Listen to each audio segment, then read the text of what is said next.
তোমারি পরশে তোমারি পরশে জীবন গো ধন্য হলাম। তুমি যে আমার শুধু আশার আলো।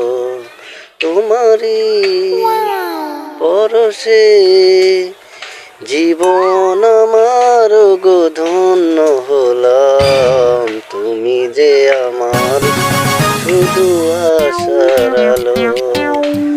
লা লা লা লা লা লা লা লা লা লা। যাই দেখি বেটা ডাকিচ্ছে, ভাত টাত খায়া তারপর ভালো মতন ভিডিও বানিয়ে দেখাবো। একটু খায়া আসি, খিদে লেগে গেছে, বেলা হচ্ছে অনেকখানি, বুঝছেন? তা ডাকতেছে, তা গানটা পর পান ঠিক মতো, যেটুকু শুনছেন শুনেন, বুঝছেন? এই অবস্থায় এই যে দেখেন, যাই ভালো, আপনারাও খাওয়া দাওয়া করেন, আমিও খাওয়া দাওয়া করি, যাই ভাত।